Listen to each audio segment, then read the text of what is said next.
It's the DORK Podcast. It's the DORK Podcast. Rich Keefe. It's the DORK Podcast. Hashtag. It's the hashtag DORK Podcast. Thanks for tuning in to another episode of Hashtag Dork. My name is Rich Keefe, joined as always by Davey Eyeballs. He is Romanoff Von Domanoff. He is promo code Ron Von D. All hail the king of ginger ale. It's Ryan. Davey, how are you? I'm good, and I need to know something from you right off the jump.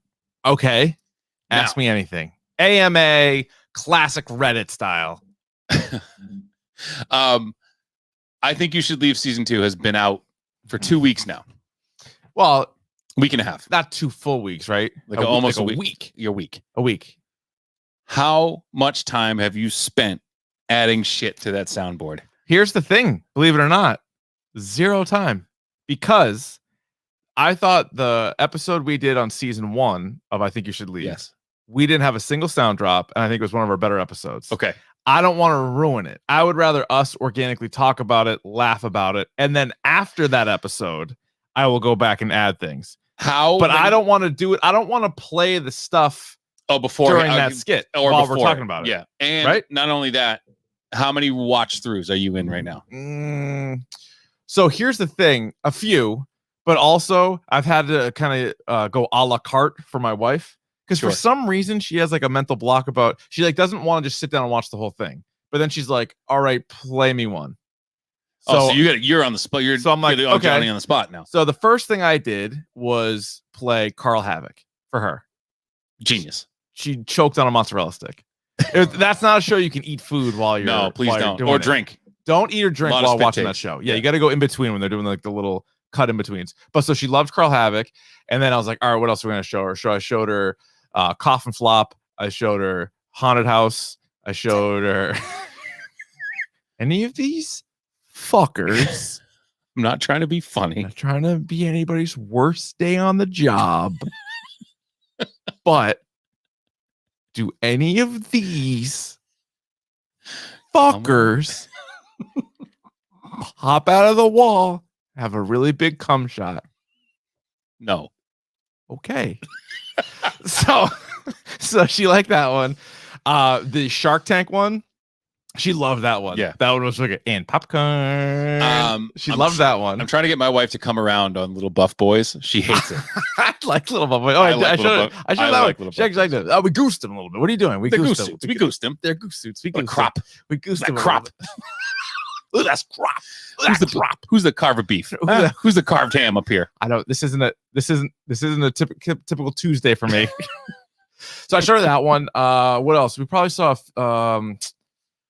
6 or 7 of them, I would say, with her. So I've seen all of those several times. But man, I can't get enough of just the first episode. To me, without tipping our hand, because we'll rank every sketch. Without tipping my hand, I think the first episode has 4 of the 6 best skits. I think it does. If you like Little Buff Boys, and you and I do, because that's that first one. Yeah. But man, it is so goddamn good. Go steering wheel that doesn't fly off while you're driving. Didn't see that guy. But I'll tell you what, you know who had an absolute tour de force in this thing? I know that. I'm not stupid. I'm smarter than you.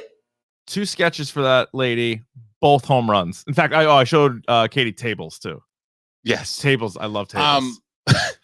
What's crazy is if you follow her on Instagram, she's like a certifiable lunatic. Is she really? Oh my God. Like I'll her check stuff her out, it's so off the wall. I love it. I'll check her out. She's a maniac.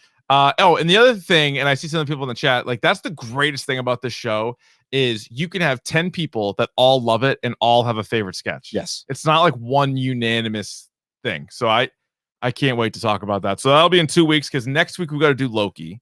And obviously the topic du jour this week. I can't wait for Loki. I can't wait to see how Loki's a good one too. So this might be the best 3 episode stretch we've ever had in the history of the podcast. I'm willing to go out on that limb. This week in DORK. Well, it's actually funny that you say that because it's actually been out less than a week because it came out the day after our last episode. I've watched it 3 times through. I was gonna say it seems like longer because I think I watch 1 episode a day. now. I watched it so that the Tuesday it came out, I got home from work and just watched the whole thing at once and loved it. And then watched it again the next day and then just started doing the thing that I told you about. Like, all right, which episode will make my wife laugh the hardest? And then I'd try to pick. But you never know. She should just watch all of it, obviously. Obviously. There's plenty of good ones. Yeah. Now, Loki's been great TV. Episode 5, it's been a good show anyway. Episode 5, probably the best episode. It was really good. Yeah. It was really good. And what's his name? The guy who classic Loki. Forget the actor's name. Richard E. Grant. Richard Grant. That's who it was. Spectacular. Yeah, he was really funny. Stole the show. Alligator Loki. I love him good. pissing at everybody. Pissed So at good. everyone. So good. Yeah. So that show has been strong. We'll see how it ends. It ends on Wednesday, and then that'll be our episode on Monday. Just the 6 episodes, but it's been strong to quite strong. I would have to admit. Speaking of Disney Plus and Marvel, their new animated series, What If? They had a trailer. We tweeted it out at Dork Podcast, and they have their series starts on August 11th. And so this obviously isn't tied into the MCU, but what it is it's just sort of like twist, like what if takes. Like there's a lot of what if comics out there. So, what was it like if Spider-Man had Doctor Strange's cloak, or or was stuff like that. Killmonger Eric Killmonger saved Tony Stark, and Tony Stark never became Iron Man.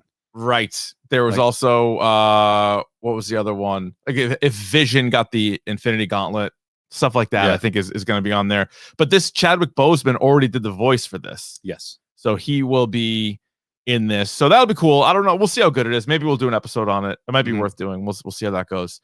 A show I'm not super into, but I know a lot of people do like it based off the video game series, The Witcher. They've had a long delay in between season 1 and season 2. They just put out a trailer, and season 2 comes out December.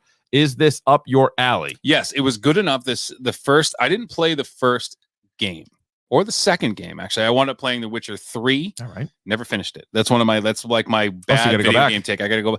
Well, now, they're now they're getting a director's cut that's coming to the next gen console. A Snyder cut? It's just going to be like 4K, and they're going to all the downloadable content, 60 frames. Like this thing is going to be ray tracing. This thing's going to be beautiful. Ripping. So I'm going to pick it up again. It's all free. If you already own the game, it's already free. So, what are you going to hit? I thought you had something. Your finger on something. Nothing. Don't worry about me. Don't worry what I'm doing back here. All right. Don't worry about what the mic. So I'm in on the show. I need to read up a little bit, and I need to read some of the books. I couldn't. It was too slow for me. I know my dad loves it. He keeps asking me when the next one is. I'm like, all right, well, they got to make it. Really? Yeah. Oh, he loves it. Interesting. Yeah, he's a big Witcher fan. Yeah. So he'll watch season 2 when that comes out. I know Fryer from the DSG. He's a big Witcher fan. I see him tweeting about it all the time. A show that I like, and a show I didn't watch when it first came out. It was one of the many Coventine, one of those quarantine COVID-19 COVIDian shows. Yeah. Correct. It was one of those programs on HBO, Succession. Yes, and to kickflip off of what you just said, my father keeps asking me if I've watched Succession. Have you? He's like, it's got Macaulay. He keeps telling me Macaulay Culkin's brother's in it. I'm like, and he's great. Like somehow that's a selling point. I don't know if that is, but have you seen it? I have not. You should. Yes. So I mean, my wife, so I'm told. We both watched this, and the season 3 teaser just came out, and that'll be available this fall. Brian Cox is awesome in this show. It's good. I recommend it. It's funny, but it's like a dark comedy type of thing. A show I don't like, speaking of HBO, premiered last night. It's called The White Lotus. And I don't know if I hyped this up. I tweeted it out again last night before the show started. I'm like, hey, guys, I assume this is going to be good. Sunday night, HBO. The last thing I said that about was Mayor of Easttown, which I loved. Mm-hmm. I know it was different. This is a Mike White show. So he's the guy, he works with Jack Black a lot. Yes. And he's actually been in a few movies, but he writes a lot of movies. This is Steve Zahn, who I like, Connie Britton, who we all love, and a few other people that you may or may not recognize. Plop from The Office. Ugh, Plop from The Office, who sucks. Alexander Daddario. Yep. Who? Jennifer Coolidge. Yep. And it's awful. It's awful. I'm out. I have no interest in it. I didn't find it funny, entertaining, or interesting. There was like 1 or 2 times where I went like, huh. Like it was pretty funny. I was just super confused as to what's going on. It's supposed to be a little uneasy. It's supposed to be a little uncomfortable, I think. but I also was waiting for some sort of humor. I never really laughed. I thought Jennifer Coolidge had a couple of like, she might have gotten the huhs out of you, like huh. I thought their biggest miss was, so the guy who runs it takes place at like this resort, and so just people coming in on their vacations, and so you meet some of the people that work there, and then you meet a bunch of the people that are vacationing. The guy who like runs the place, you know, the guy with the mustache, the Australian guy. If that was like Fred Armisen, or if that was somebody like that, like, I think goofier. I think it would pull me in a little bit more. Yeah. That guy wasn't funny, and he could have been. No, and I don't know what the hell's happening. Stinks. I don't know if I'm like sad about it. I don't know what I'm supposed to feel, but I know that I'm not going to watch it anymore. I saw Alexandra Daddario in a very small bikini. Yeah, that was probably the highlight of the show. Oh, was she the one that was going out with the kid from The Office? Yes, was married to. She was in True Detective. She was in Always Sunny in Philadelphia. Yeah, she was good in her role. She's very attractive so far. Correct. Yes, she was. Hey Ryan, guess what? What? Last week, I saw a film. As I recall, it was a horror film. I saw Fear Street 1978. This is the middle of the Fear Street trilogy. We saw 1994 last week, talked about it, liked it. 78 this week takes place at a camp, so your Friday the 13th. And then next week, or this Friday, I should say, the series wraps up with 1666. And it looks like it's going to be a lot of the same actors playing characters back then. I like this series. I am a fan of this. I had to watch this in 2 sittings, unfortunately, by no fault of my own, but it was nice to kind of have like that break, and then come back to it. We'll do. I feel like we got to do Standalone. We have to. I was going to pitch it because somebody asked us on Twitter today if we will, and I think that might be that sweet spot. So here you go. This might be the schedule right here. Black Widow, Loki. I think you should leave season 2. Fear Street, Suicide Squad. Fuck yeah, man. That is a murderer. Wow, show. What a summer. So that gives you a couple weeks to watch Fear Street. So the final one comes out on Friday. They've all been strong. I think really good. Yeah, entertaining for sure. Some of the better movies I've seen. The best 2 horror movies I've seen this year. Oh, yeah, probably. I'm trying to think what else is even a horror movie that I saw. Oh yeah, that Amy Adams and one. The Conjuring. No. Oh yeah, these are both better than The Conjuring. That's true. Good point. Right, let's just keep this moving. We got a real pace going right now. Let's do it. Let's get to the next thing, shall we? Let's get to it. Where the Should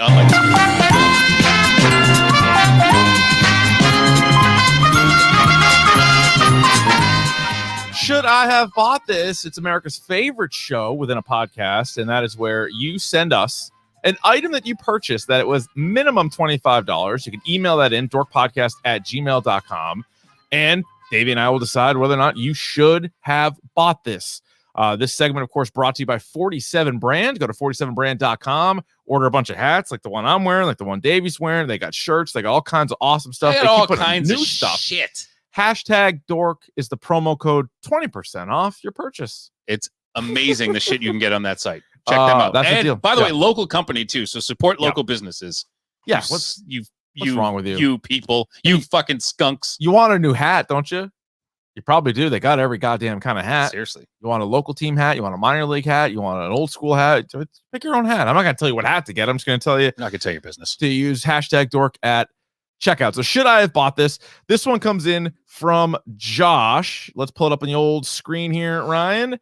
For the people listening at home, can you describe that to the listener? I am seeing what looks like clearly the cover of a Silver Surfer comic book. Yeah. It is from the 7th of August. It doesn't say the year. So Josh told me in the chat, line 69, I believe, is the first run. It's like the 7th issue. It's the 7th issue of the Silver Surfer. Yeah. And in the bottom, it says The Heir of Frankenstein.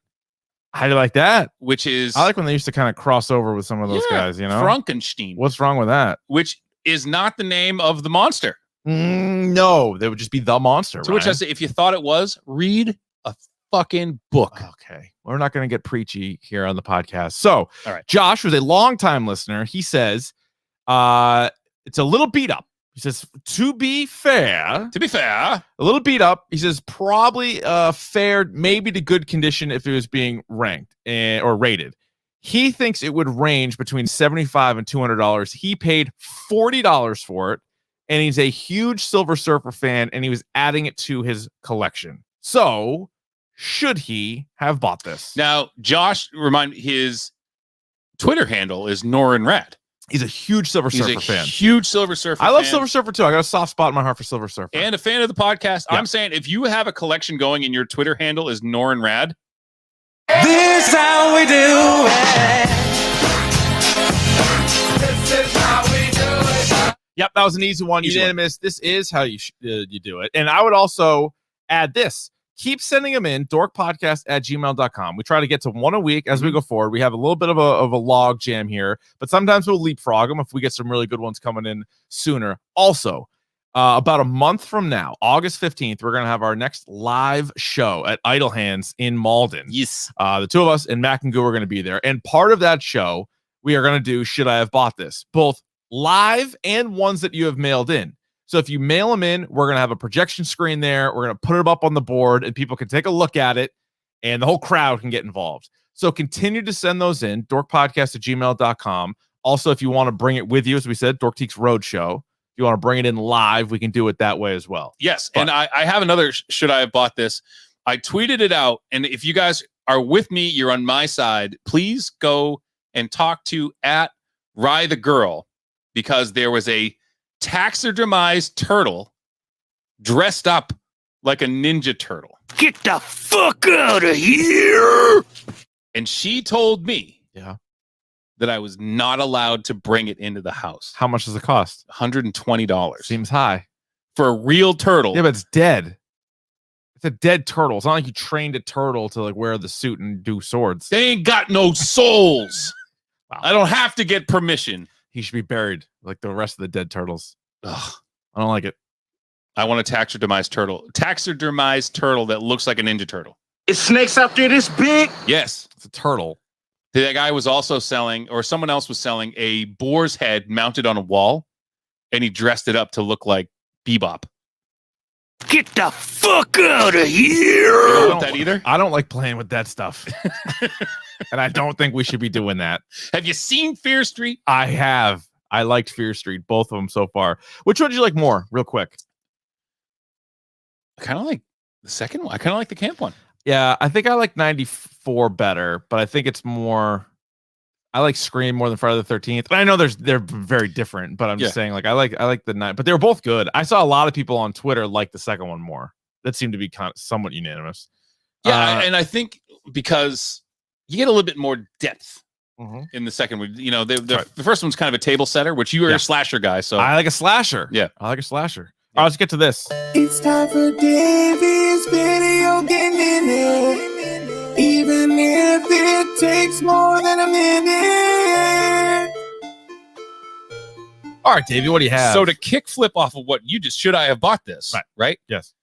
Today, original cartridges for Super Nintendo 64 and The Legend of Zelda, both rated at a 9 for Zelda and a 9.8 for Super Mario 64, right? So sold at auction for over $2 million.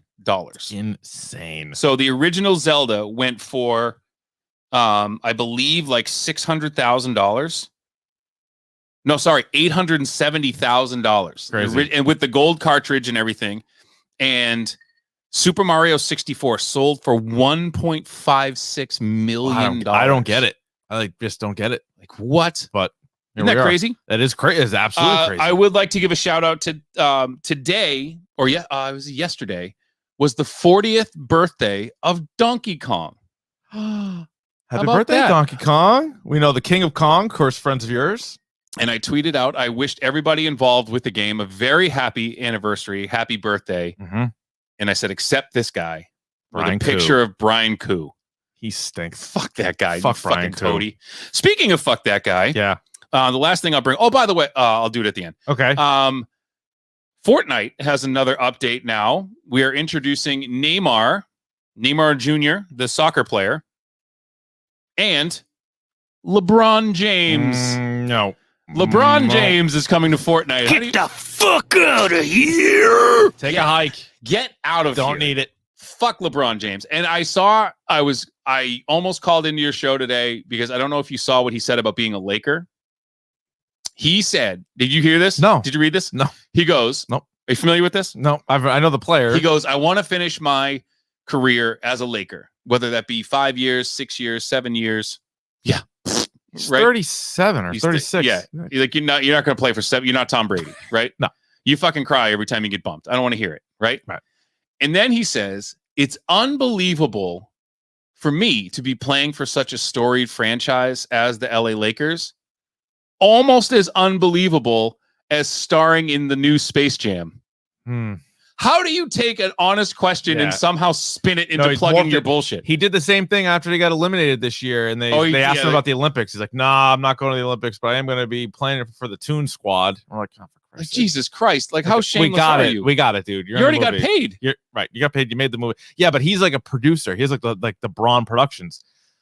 Yeah, he's trying to produce. So is he like? I watch every movie. By the way, I'm not watching that movie. Can't do it. By the way, Sneaky Good. I think you should leave sketch. Not to tip our hand. Santa Claus. Starring in the that grew on me. Yeah, that one grew on me. I love his lines in the movie. I'm so pissed. Fuck you. You suck. You suck. What are you, stupid? He kills the guy. But that's the tagline on the thing says, "I'm gonna really pile up these fuckers." So that's a quick one. We want to talk about Black Widow. So that is Davey's Video Game Minute, brought to you always by our friends at Wild Bill Soda. Go to drinkwildbills.com. Use the promo code Ron Von D for 20% off your entire order. Hey, great summer for mixed drinks. And guess who forgot that? I said I would bring them last week. This fucking guy. I was waiting all day for some sweet action. I forgot them but I will bring them next week. That's all right. We will do one more. Oh, you want to come next week too? Let's do it. You can come as many. I feel like come. Gross. Like jizz. Cum shot. You can arrive at my house anytime you want. Any of these guys crash through the ceiling and take a messy shit. Any of these fuckers come out of the wall and have a big horse cock or dingleberry. That was You can't change the rules just because you don't like how I'm doing it. Which, good point. Right. It's a good point. We can say whatever the hell we want. So good. So good. So drinkwildbills.com. Yeah. Go to Wild Bills Soda. Guess what we're doing next week? Drinking Wild Bills. We are. Ryan, question.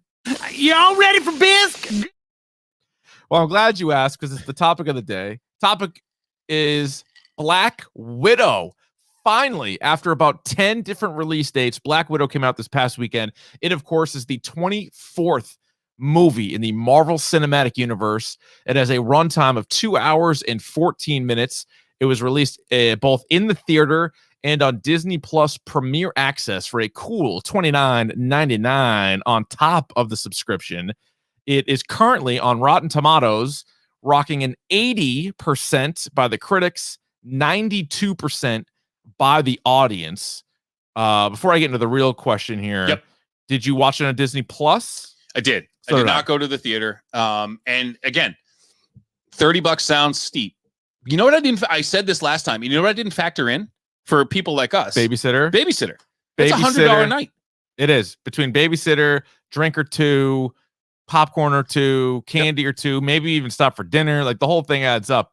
$30 really, when you put it that way, isn't a bad deal. I also watched it at home. I think a lot of people have pretty good, and not to brag or boast, but decent enough home setups too. Like we're watching it. We're actually watching it right now. We got this bad bitch on, which is actually kind of cool. Like we've never been able to do this for any other episode we've done. We got it on reminding me of things, but on the background right now. There are some set pieces in this movie that I wish I had seen. I'm sure there are some. Yeah. Now this also was 80 million at the box office, 60 million from people like us watching at home, and 78 international. So added all of like 215 or whatever it was, 216. I think this is the new model. I hope so. I wonder if they'll alter, because I know they've been saying Shang-Chi in September is theater only, but man, they got a lot of money for this one. So I'm hoping they do this. Not that I'll never go to the theater again, but I do like watching a movie at home. But circling back, we're going to do spoiler free as we do with all of our TV and movie reviews. Did you like it? Yes, I did. And I'm a little, I find myself questioning that response, because I don't know if I liked this or I missed Marvel movies. You know what I mean? So I do know exactly what you mean, because my takeaway is I definitely liked it. I might have even loved it, but then it might have just been I haven't seen a Marvel movie for 2 years. And the shows were kind of hit or miss to me. The shows, I liked WandaVision once it got going. I didn't like Falcon Winter Soldier. I am currently enjoying Loki, but we haven't seen a movie in such a long time that I ended up really, really liking it. Now, I did have recency bias. So I watched this Friday. Oh, no. Actually, wait. I watched it Saturday. Sure.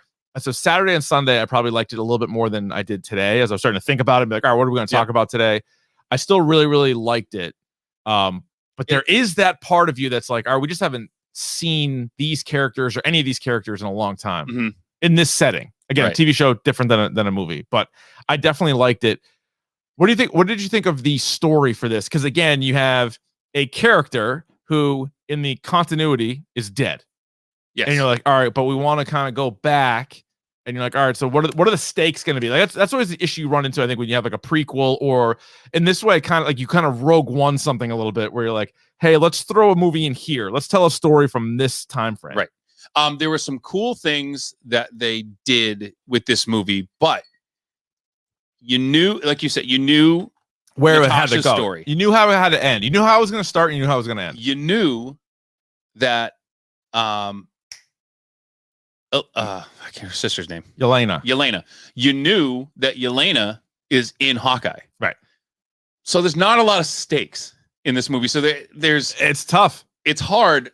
So your question was like, was this movie necessary? Probably not. I mean, this is low stakes. No, and I'll tell you what it does too. And what, I think most people have already seen it by now, but we're still non-spoiler. So what I think it did remind me of Rogue One, because Rogue One was great. Yes. It didn't have to be made, but they did an unbelievable job with it. But they also had more of a loophole that they needed to cover up. Rogue One made the whole Star Wars universe better. Yes. Black Widow makes one character a lot better. Doesn't necessarily make the whole universe better. No. But it doesn't mean it's not a good movie. And it's a character that deserved a movie. No, and there are certain things that they bring up in this movie that you're like, oh, so that's what that was. Yeah. So I'm glad for that. And I want to state for the record that this movie has been a long time coming. This movie should have been made 5 years ago. Yeah. Or 6 years ago. Yeah. Which would have made a little bit more sense. I agree. It definitely should have been made way sooner. Just when you look at all the different characters, Captain America, Iron Man, Thor have all had 3+ movies, 3 or more movies. And correct me if I'm wrong. Hulk had a movie, but it was terrible. I just noticed a little thing, by the way. Okay. Did you see her necklace? No, what was it? Oh, I'll tell you in a second. Okay. It's spoilers. So she should have had a movie. She's been in more movies than most of them. Everybody, but I think Fury. Yeah. I think Black Widow has now been technically, if you want to like, she's in Thor Ragnarok is like archive footage. So if you want to use that, I think she's now been in 10 movies of the 24. Finally got her own. Right. That's a little embarrassing for Marvel. It is pretty crazy. So I'm glad she did it, and I'm glad they pulled it off. I'm glad it was good, and it wasn't just like, oh, here's your movie. Yes. Because if they did it earlier, who knows? It might have been like The Incredible Hulk. It might have been like Iron Man 2. It might have been like Thor: The Dark World. Right. They waited, and to me, they made it pretty good. What I was blown away by was actually 2 things in this. One, the action scenes were awesome. Yeah. There was a bunch of them, and they were different. It was, Black Widow versus another Black Widow. It was a crazy ending thing. There was the Taskmaster stuff, which I know you have some things to say about that. But I do. But there was just a lot of different action scenes that I thought were really, really strong. I thought they'd be good. I didn't think they'd be this good. No, and there's some. We're watching one right now, and if you've seen the movie, you know where we are. There's a Mission Impossible-esque. Oh yeah, chase scene. Yeah, right. On par with the Tom Cruise chase scene. And it's actually really, really good. And it's well done, because I think the good thing too is the cast, which we're gonna hit on, like all the characters. Yep. The main cast is all very, very strong. I would say strong to quite strong. Like the 4 lead characters are all perfectly well done, and also sneaky amount of comedy. You're not going to confuse it with Guardians or Ant-Man or Deadpool, obviously a different category. But compared to some of the other MCU movies, there's as much comedy there. David Harbour has comedy. Florence Pugh, who was awesome. But she's great. She was also pretty funny, like the way she went. So I was actually pretty pleased with the comedy. The ties to the MCU, we can hit on all of this in spoilers, but it's definitely it's a standalone, but it just makes it so much better if you know what else is going on. And they reference a bunch of other characters. They clean up a couple of things in the movies. So it's definitely very much set in the world, like more so than say like Ant-Man. Like Ant-Man's an individual movie with clearly a couple things here and there. This is much more involved in the universe. And it's if you want to know kind of what it's on par with, I would say that whatever score I gave Captain Marvel, it's in that realm. I think in terms of rankings. Okay. And what I say, if you haven't seen it yet, if you like the Bourne movie, there's a lot of Bourne vibes. Yeah, there's a lot of Bourne vibes here. Yeah. Because I don't think if you're comparing it to Winter Soldier, I think that's kind of unfair because Winter Soldier is such a great movie. Winter Soldier's that's so good. tough to pull off, but it's probably closer to that than anything else is in the MCU. So to me, again, there's 24 Marvel movies. Yep. I think there's probably tiers that you could have them, but if you're ranking them 1 through 24, like I did after I watched this, again, knowing that I have recency bias, I had it 11. I mean, I would put it anywhere in that middle tier. The lowest it could possibly be is 17. The highest it could possibly be is probably 11, 10 or 11. So and I would have said like 13, 14. So I think the ones you're talking about are both Ant-Man's. Yep. It's Captain Marvel. It's Doctor Strange. I think Strange is a little better than this. So I think it's worse, but that's what I'm saying. It's in that realm. What else?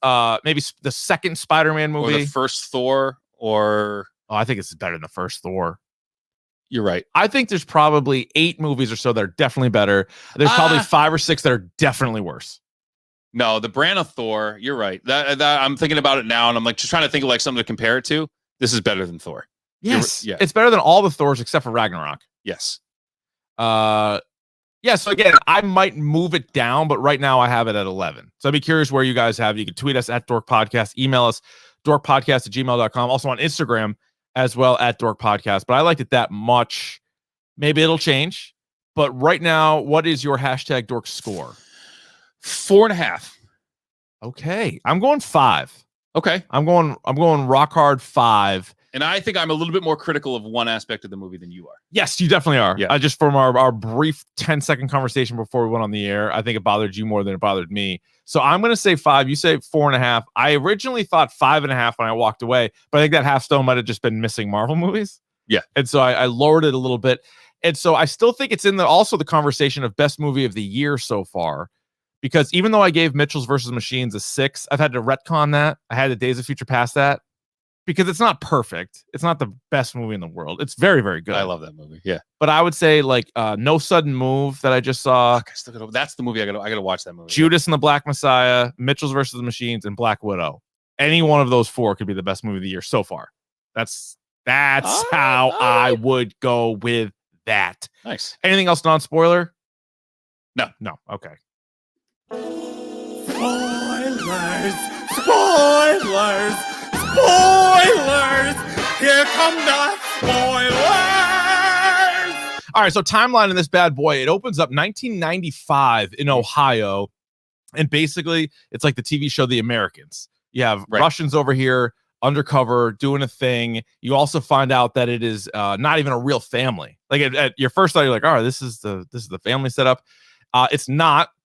They do their mission. David Harbour and Rachel Weisz are the parents. And then you have a young version of Scarlett Johansson and Florence Pugh as the kids. They do their mission. They're there for 3 years in Ohio. And then they do their mission. They're done. So they split up. And then the girls go into Black Widow training. Jump ahead 21 years. So that puts us in 2016, which is a really important time in Marvel. And business really picks up. Because we are just before Civil War? Just after Civil War, right? No, because they mentioned that they're on the run. So this is so after. So is this Winter Soldier? No, Civil War.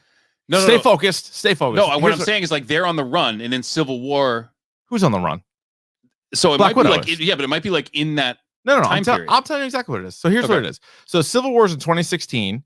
Infinity War is 2018. So there's a 2-year run there where things are all out of whack. Okay, so right? she's on the run, and they mention that who's missing. So yes, because you remember in Civil War, Black Widow kind of played both sides of it. She was on Iron Man's side, but then she ultimately helped Captain America. So she wasn't at first being targeted, but then she was because she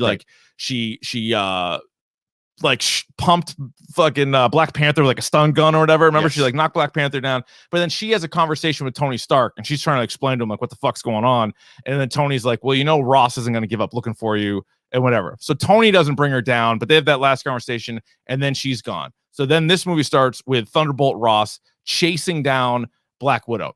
But also in 2016, you start to get Black Panther movie, you get Doctor Strange, you get into 17, I guess you get Ragnarok, and then that leads up into Infinity War. So we know the last time we saw Black Widow, she was on the run, and then the first time you see her in 2018, she's teaming up again with the Captain America side of things, because they're trying to help save the world. But Thunderbolt Ross is still pissed and is still after him.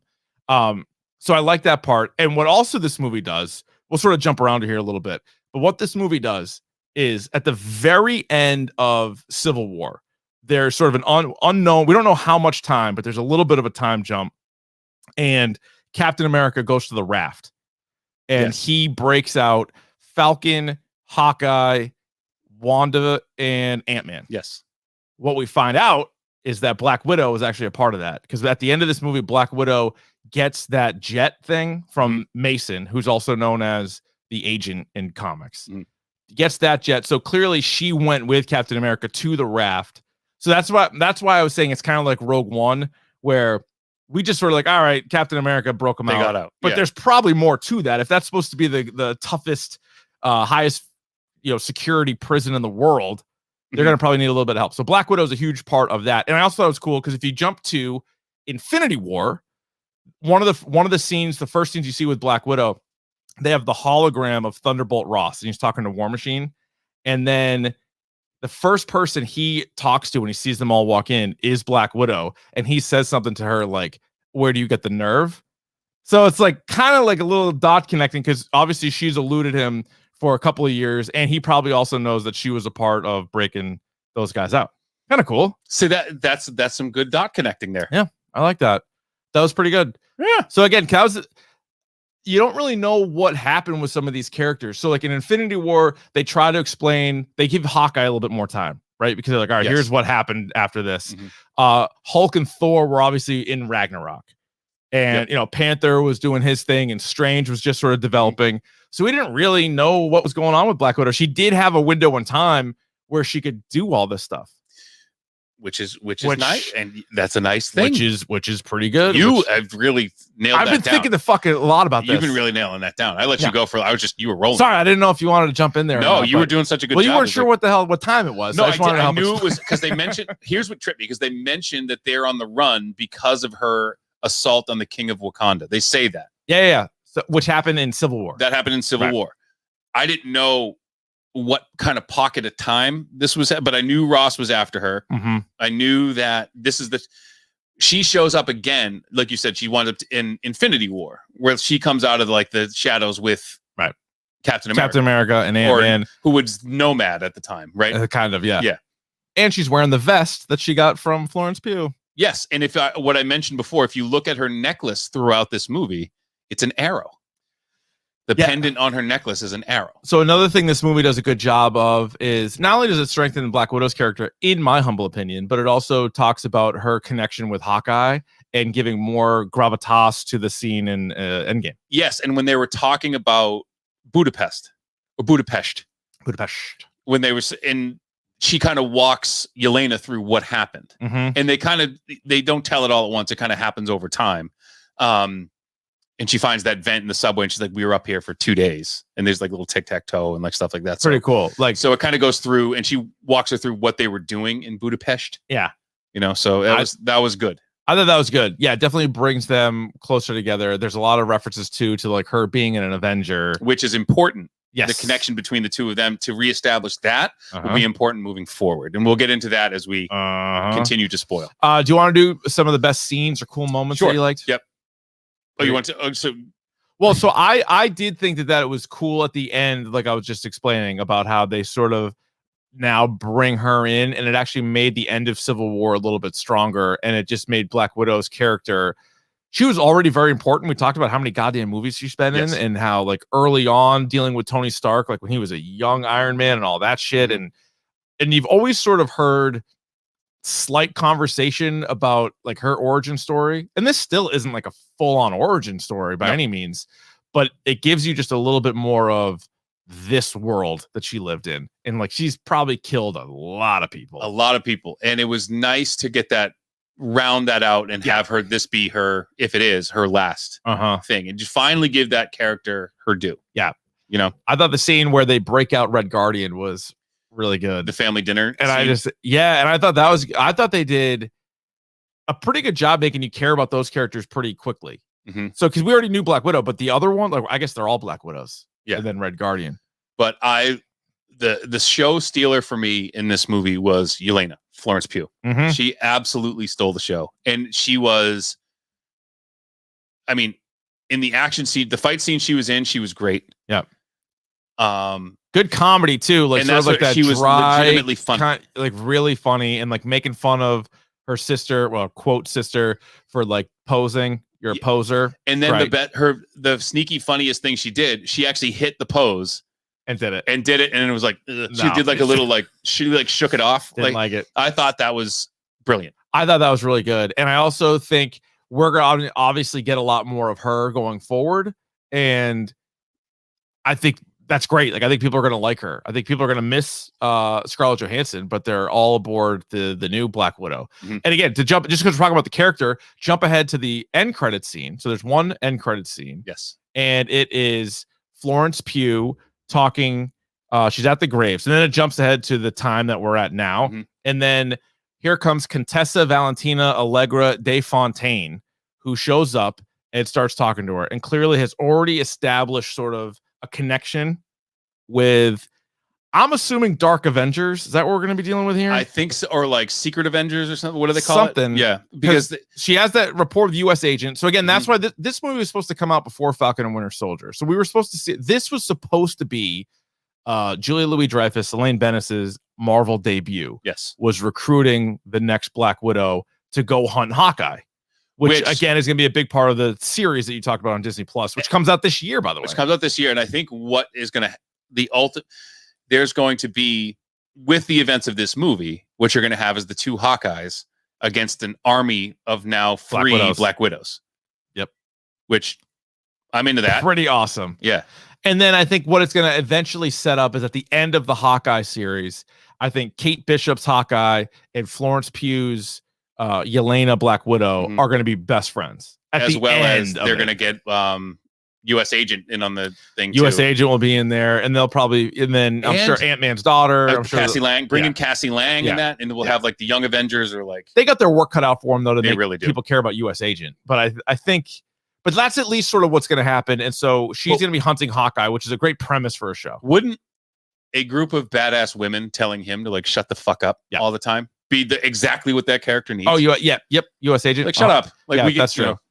So also the Red Guardian part, this has been a big discussion, I believe, or at least it should be a big discussion. Mm-hmm. Great character played by David Harbour, who's sort of the father. He is the one Russian super soldier. Yes. If you believe him, if you believe what's going on, he is the one Russian super soldier.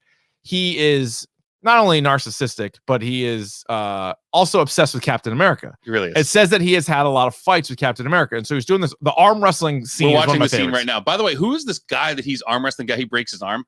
That guy's fucking massive because David Harbour's like 6'3". Is he a wrestler maybe? I have no idea, but that guy is enormous. Yeah, he broke his wrist though. Yeah. No match for look at it. Oh, that just flopped. Yeah. So the Red Guardian, I loved him. Only super soldier. Now, he claims that he had many battles with Captain America. Yes. And they even call him out in the prison scene, and they're like, you said you fought Captain America in 1984. Like, he was on ice from like the 40s to like 2011 or whatever. Yeah. So is Red Guardian lying, or did he fight a different Captain America, or did he actually fight Chris Evans' Captain America? Because as we know, he's fucking around with the time. That's a really interesting point that I was like, I think he's lying. I don't think so. I don't think he is. So because now that Captain America fucked with the timeline, he would have still been Captain America in the 80s and 70s and 80s. Yes. I think he was I thought he was joking just during the jail scene. But then when he kept asking Black Widow, like, hey, did Captain America talk about me? Like, he's not like, what? I think he like, meant what are you talking about. Right. And she's probably the Captain America she knows. She's like, no. Yeah. Because they're two different. But then there's also been a bunch of Captain Americas. Like, if you want to go back to, was it Isaiah? Right. So was he from Falcon and Winter Soldier? Technically Captain America? I don't think he was. I don't know either. But was there somebody that he fought? Or again, because Chris Evans, Captain America, does the old time thing, and then that's how he's old man. Like, old man Captain America would have been in 80s, maybe fighting him, maybe. Because you got to figure that he would have been in his 50s. Yeah, I don't know. 60s, but still could probably kick a little ass. I don't know how it works, but it's time travel shit. And I wonder if they explore this more at all. But Red Guardian is still alive. He seems to right? be, yeah, and he seems to be pretty adamant that he actually went Came toe-to-toe across with Captain America. I kind of believe him. Yeah. So I don't know how they're going to explain that one away. But man, that is. And I'm told that the scene with him and Florence Pugh, and he's explaining the time that his dad pissed on his hands. He made toilet on his hands. Ad-libbed. He ad-libbed that? Yeah. I also heard, or I read an article that said Florence Pugh fought hard to keep the line in about how they do surgery on the Black Widow so they can't have kids. Yeah. Like there was that scene in there. I guess, I don't know if Marvel or somebody wanted to cut it out. Well, they were like, it's a little too. I'm like, no, keep you're putting that in there. Yeah. Like if that's what they're doing is they're just hoarding girls and turning them into assassins. You know what was great? It was they were talking. He asked them point blank if they're like on their period. That's what. Oh yeah, David Harbour said that to the two girls, and they're like, no, straight up, we can't have periods because they ripped my innards out. And then he's like, I don't want to talk about it. I was like, oh, you don't want to talk about that? Makes you uncomfortable? Okay, right. Tough guy. You know, I love that was good.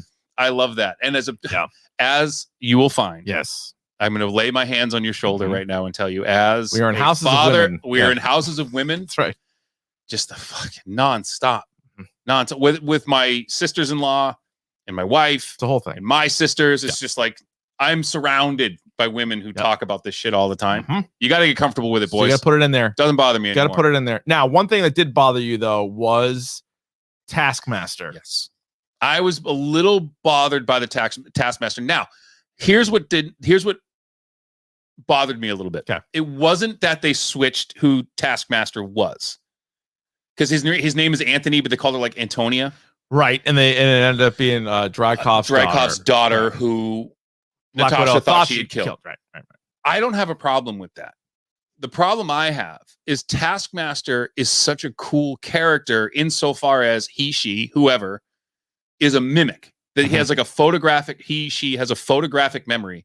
If you do something once, he remembers that you did. You know what I mean? So fighting him, he can mimic your style or anyone's style and use it against you. So in order to defeat him, you have to think of something you've never done before. In comics, that's kind of like a cool thing. That's real cool. And I like it. In the Avengers video game, that's how you have to beat him.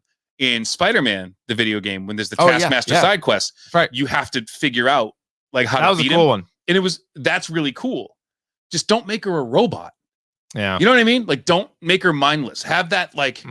Like, she didn't talk. You put it in, like, a chip in her neck. And he's really, like, quippy, and he's, like, a smartass. Like, I would really have liked to have seen... Even if you swap for Antonia versus Anthony, it would have been better that way. It's not as bad as what they did to Deadpool and X-Men Origins Wolverine, because at least the outfit looked badass. And so before the reveal happened, you were like, oh, that's a pretty cool character. And I loved she was watching video of Hawkeye, and then 2 seconds later, she's got the bow and arrow and shooting Hawkeye. She obviously fights as Black Panther at one point. Yep. She's doing all that stuff.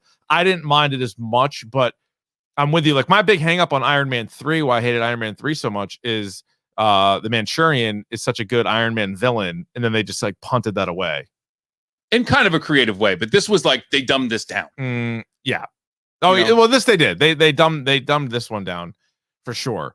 Any other major problems that you had though besides this with it? I didn't love Drykov. I didn't love that villain. I kind of liked how she was able to best him with the whole like pheromones thing. I thought that scene was great. I'm glad you brought that up. Her breaking her own nose was an awesome scene. Now, if you broke your nose, I don't think you'd be able to talk as well as she did, or like not cry, like because if you've ever been hit in the nose, your eyes immediately water. But by the way, I mean, I guess, but she's also a trained assassin, and maybe she can deal with pain a lot better than most people. But whatever. But I love the fact, like, I didn't love that, but I love the fact that, like, because you remember she's talking her shit to him, and he's constantly like punching her in the face.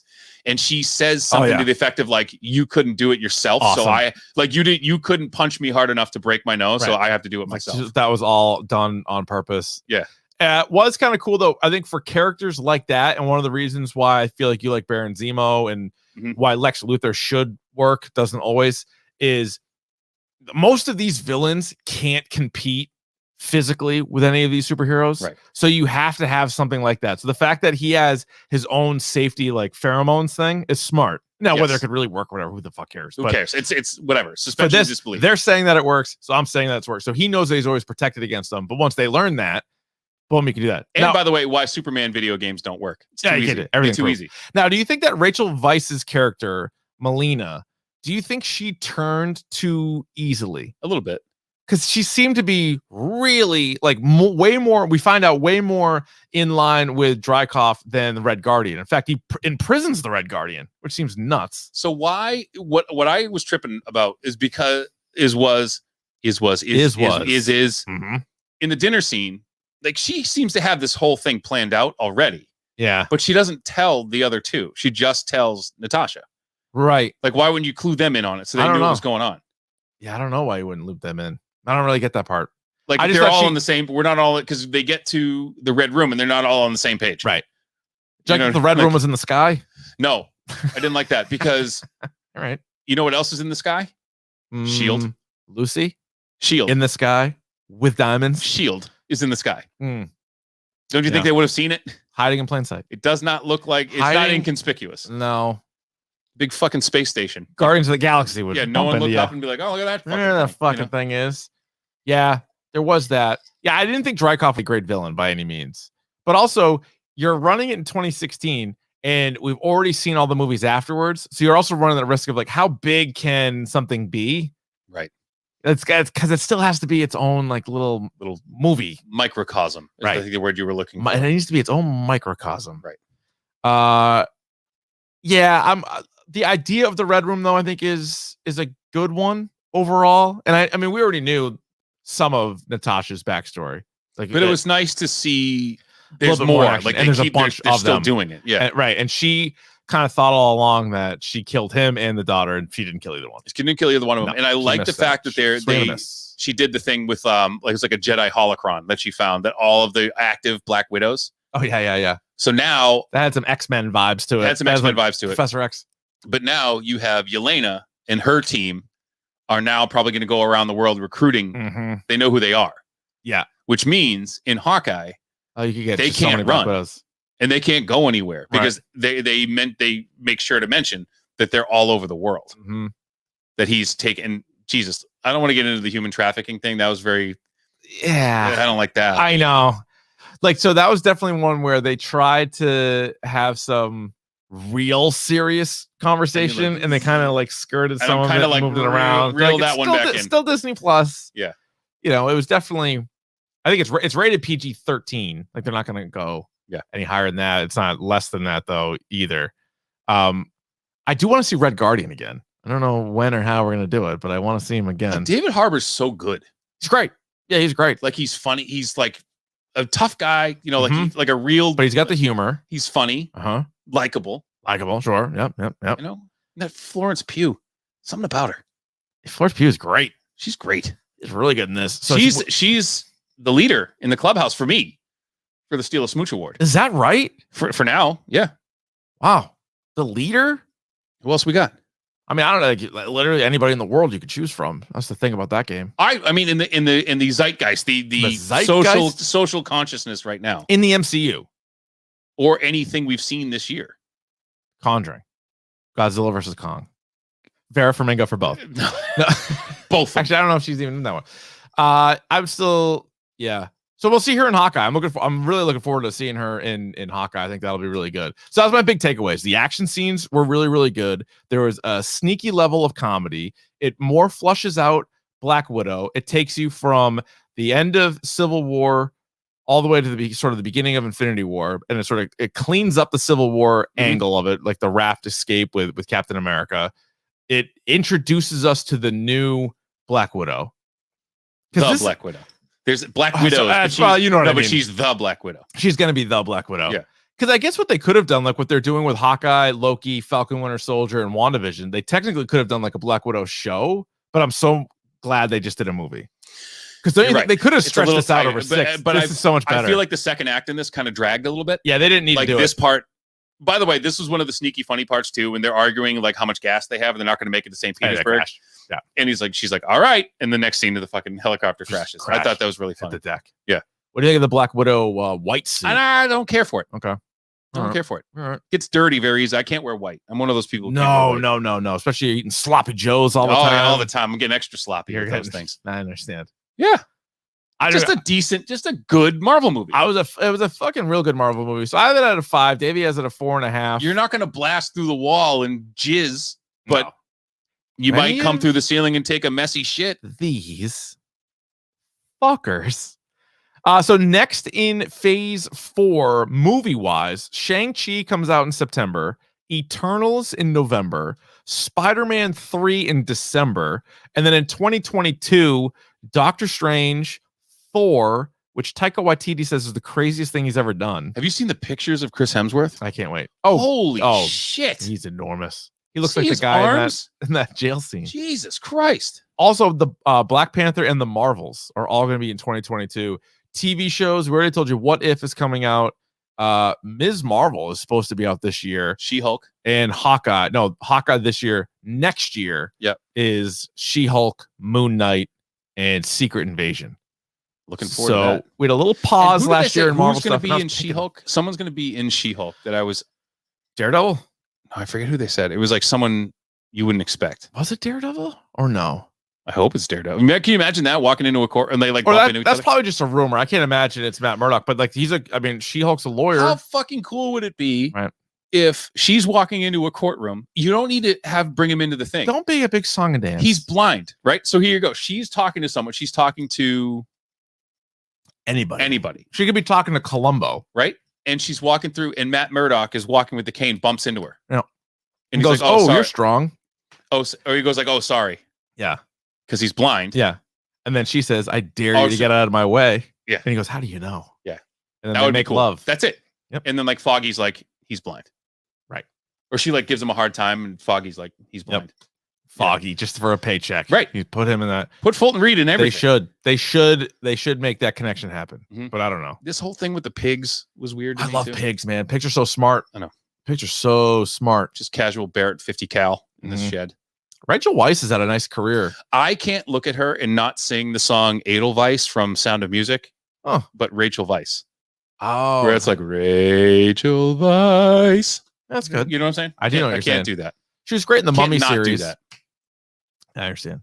Constantine, she was good. She was also good in, did you ever see Definitely Maybe, which is my favorite rom-com of all time? My favorite Rachel Weisz movie is Enemy at the Gate. Oh. With Jude Law and Ed Harris. Oh. Remember Vasily Zaitsev, the sniper movie? Speaking of Jude Law, did you ever see the movie Closer? Yeah.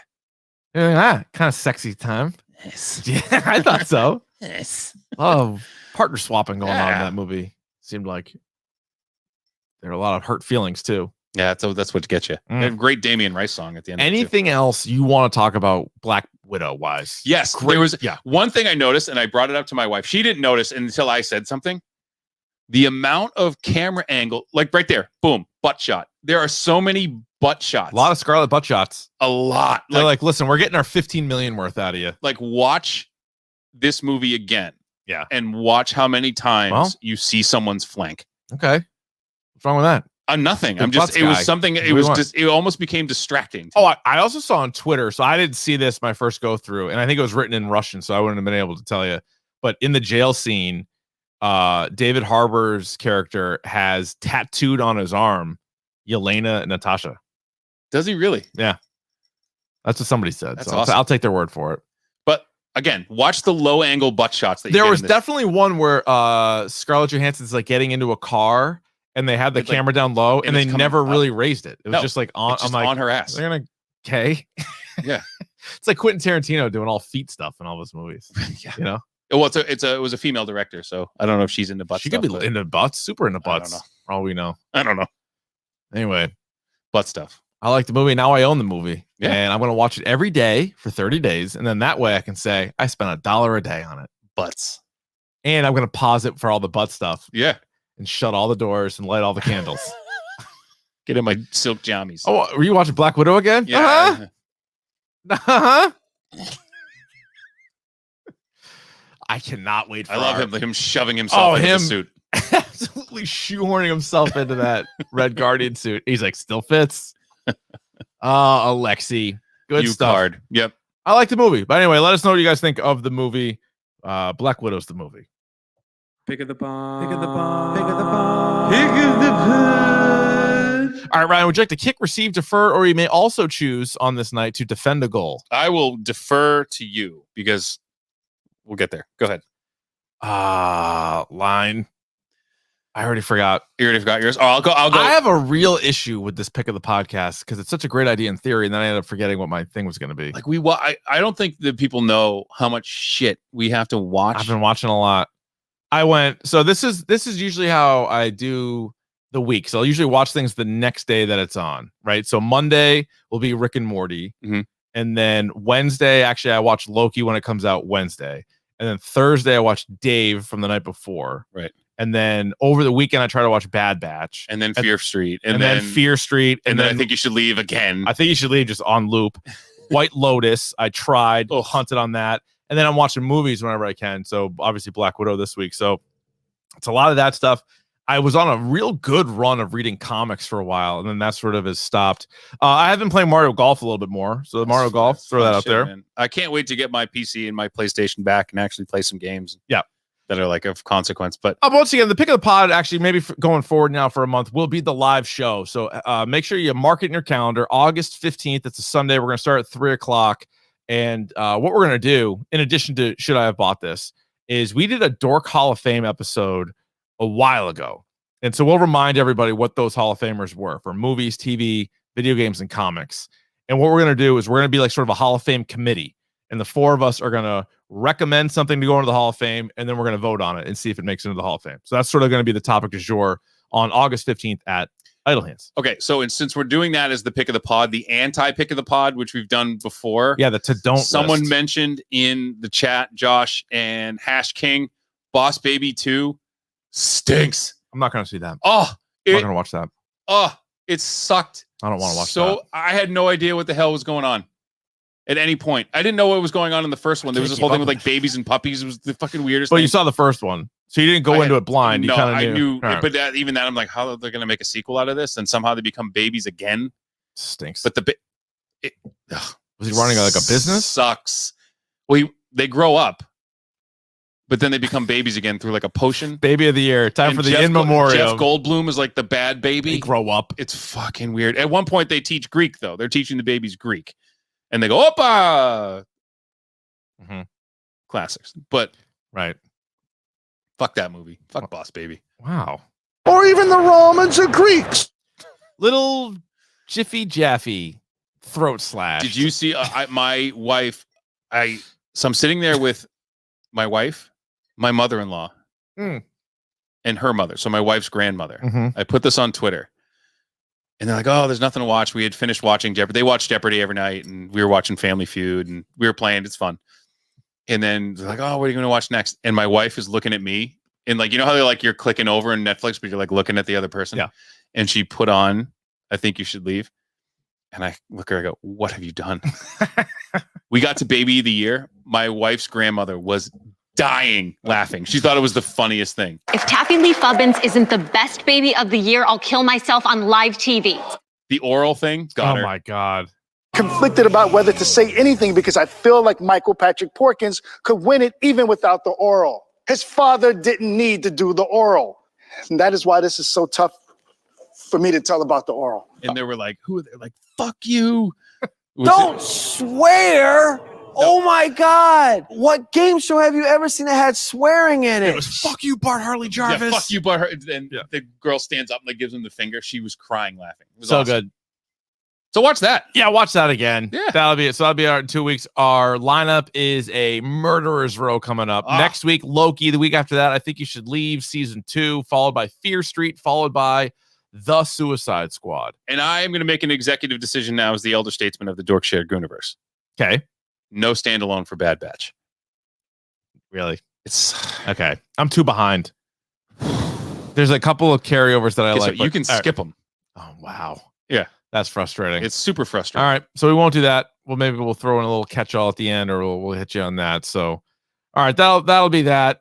You could follow us on Twitter and Instagram. Jump on over to Instagram. We got nothing going on over at Instagram. No, we have no followers. I mean, not that we have nothing going on. We have great content on Instagram. Yeah, we don't really do much podcast. of it, yeah. No, we don't really do much either. Yeah. kind of a problem. Can't do everything, man. Also, subscribe on YouTube. Even if you watch these, you might not subscribe to it. And if you subscribe to it, that helps us out a lot. So click on the little subscribe thing. We're not going to blow you away with notifications. We do one of these a week, and then occasionally mix in another episode. So do that. And you got to do it like the kids. Ready? Yeah. This is how you do YouTube for the kids. What up, YouTube? YouTube, make sure you hit that like and subscribe. Smash that like and subscribe button down there if you like what you're seeing. You know, what up, YouTube? Like that. I don't give a fuck if you like it. I just need the subscriptions right now. It's a thing we're trying to do. Eventually, we're going to need the likes. Then we'll need the likes, but don't ask for those.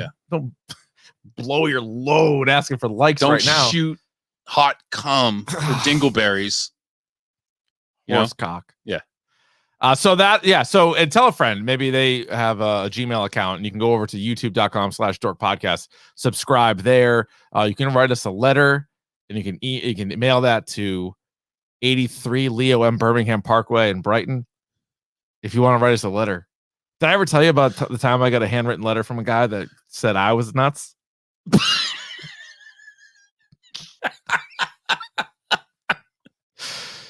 That's a true story. I don't like Facebook. The library changed my password. Yeah, I said something about somebody on the air. I don't even remember all the details. And somebody wrote me a handwritten letter and was like telling me how bad of a person I was. Did it smell like perfume? It's a little nuts. Did you read? You read it? You opened it? Yeah, I opened it because it just had my name on it, and it was addressed to me to the station. Right in the trash. If someone ever writes me a handwritten letter, it's going right in the trash. Well, I didn't even know it was handwritten until I opened it because it was just like a letter, so it could have been printed. Did he at least take No, it was a mess, dude. It was a mess. No, but did you know the thing on the side, like the fringe on the notebook? Did he at least rip that off? Yeah, no, I think it was a clean. I think it was a clean sheet of paper, but he needed like a couple of pages anyway. By the way, mess. Ryan Davey, you hand me in as teacher Ryan Davey. You hand me loose leaf paper with fringe on it. F5 right off the top. See you later. Gone. F+. Yeah. So anyway, what else can you do? Tell us about the people in the DSG. Tell us about the people in the DSG. Yeah, you want to? So we podcast. Oh yeah, so we have Mac and Goo. Right. We get the Pineapple Boys. Right. We got Pop Culture Pile Driver. Right. We have Change My Mind podcast. We gonna the other TLDR. Too long didn't read. Right. Also, we've announced that, much to my chagrin, I know I'm a villain in this situation. Maybe you're into this, maybe you're not. I'm gonna throw something your way. If you don't like, you can throw it back. I might. The executive decision has been made that the next Dork Shared Gooniverse outing for all of us, team meeting, is not going to be golf. It's dinner at the Kowloon. I